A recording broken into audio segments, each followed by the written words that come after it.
Welcome back to my channel. Today we are reacting to parts of Amberlynn's new video.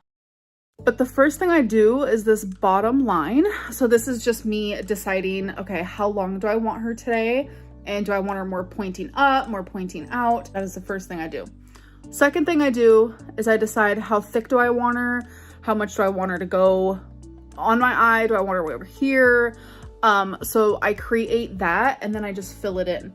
And then a lot of people ask, how is she so sharp? I really pay attention to detail. Once I get it like this and once I color it in, I very gently go to the end of this and I just like make it just like a little longer, but like you have to be really careful with your liquid eyeliner brush. I use e.l.f. So I just get this question a lot, especially lately because I've been doing my makeup a lot. It's just easier to describe it to you guys. And I've showed it before in vlogs. Honestly, it's just like practice makes perfect. I don't know. But anyways, I'm gonna finish getting ready. There's a lot you can say about Amberlynn, but her eyeliner has always been consistently good. She has mastered the skill, and no one can deny it. Okay, I still haven't straightened my hair because it's still a little wet like underneath. But I just got Starbucks. I've been drinking nothing but water and like a Diet Pepsi here and there. So I got a chai tea. Oh my God. When you haven't had something like this for a very long time, for me it is at least over 3 weeks. It tastes like a dessert. Did she have Starbucks as her one meal a day? Or is she adding in snacks or treats for herself along with her one meal a day? If it was just Starbucks, that would be a weird main meal, in my opinion, but adding in treats like Starbucks might be dangerous for her routine, so I don't know what I prefer to be true. Hey guys, so it is the next day. I'm not doing the greatest today at all in any sort of fashion. If you guys watch my live stream, I don't know, I feel like I share too much. I feel like I share too much and too little all at the same time, and none of it adds up for me, so I don't know, don't question me. But I was talking to someone and things were pretty serious, I'm not gonna lie. But it's no longer a thing anymore, and I just wanted to let people know that because it's important that I do. And it's just been kind of hard, like just a weird adjustment period that I'm in, and I don't really understand it myself, let alone probably any of you guys understanding it. I don't know, I just am really going through a lot, like just behind the scenes with several parts of my life. And I don't know, like the person I was talking to, it just seemed really like real and authentic and just like amazing, and they wanted me to talk about them on my live stream.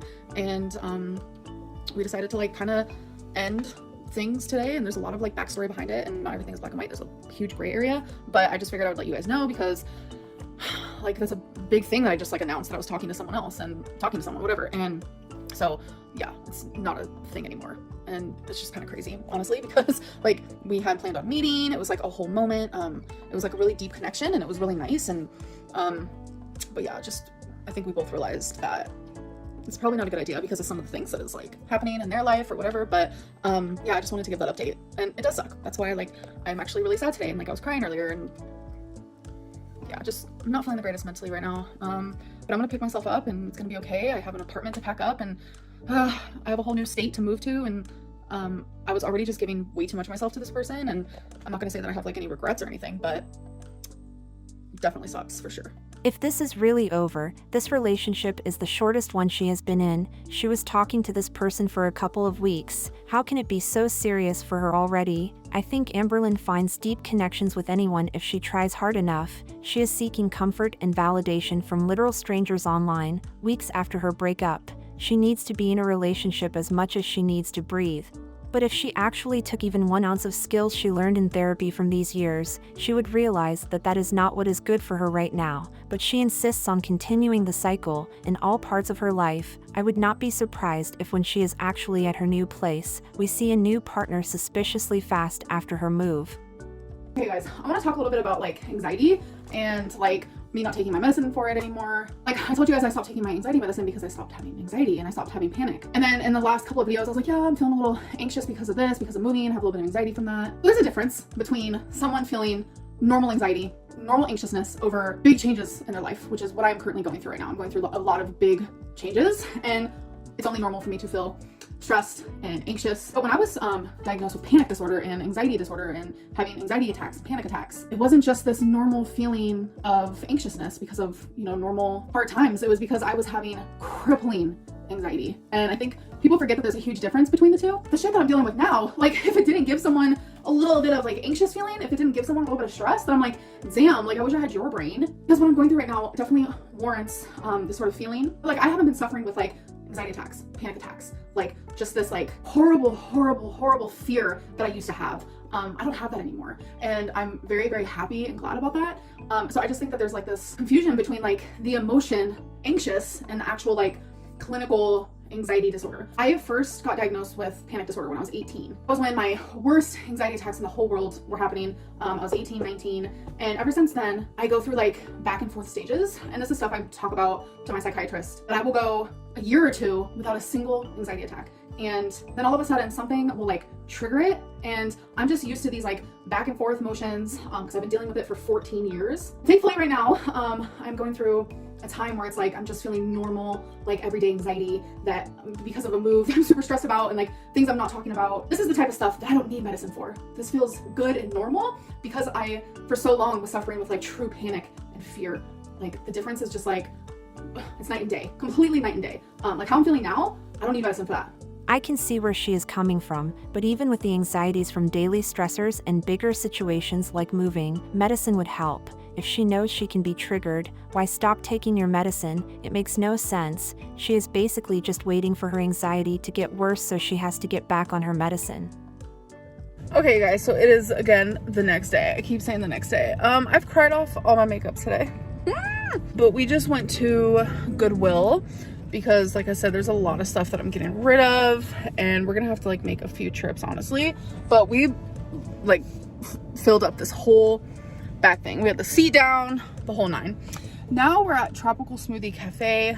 Feline went inside to get us some smoothies. I didn't know we were getting out of the car. I don't have a bra on and I don't go in public without a bra because it's just like a self-conscious moment. I don't know what she's getting, but I'm getting like some peanut butter moment. So I haven't had tropical smoothie I don't think ever in my life. So we'll see how that tastes. Maybe we could do a little taste test. All right, here we go.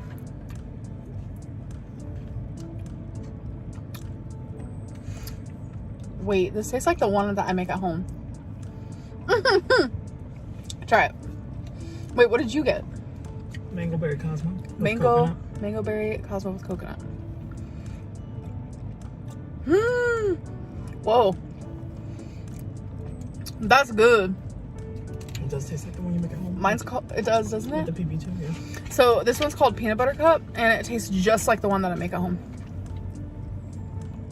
These are big. Was there smaller sizes? They only have one size? Damn. You're on tropic time now. Okay. We haven't seen her get out of the house much in the last couple of weeks. Nice to see her going out, even if it is just sitting in the car and waiting on Feline to actually do things. Hello. So it's been a couple of days. I'm actually in the middle of finally like packing some of my clothing, and Feline actually introduced me to like these boxes to where you don't even have to like unhang your stuff. You can literally just hang your hangers on your clothing in the box. So I think that's pretty cool. So I'm doing that. I'm trying to decide, okay, what can I hang now? What am I not gonna need for the next so-and-so time until I move? And then the movers are gonna have my stuff for like a week. I'm not gonna have a bed to sleep on. I'm gonna have to live out of a suitcase for a little bit. It's just like all these I's to dot, T's to cross, and things that are like stressing me out. But we're just like getting closer and closer to the time of departure, if you will. The rate at which she is packing everything up seems so slow to me. I think she is going to move at the beginning of October, but I really don't know. What do you guys think? Leave your thoughts in the comments below.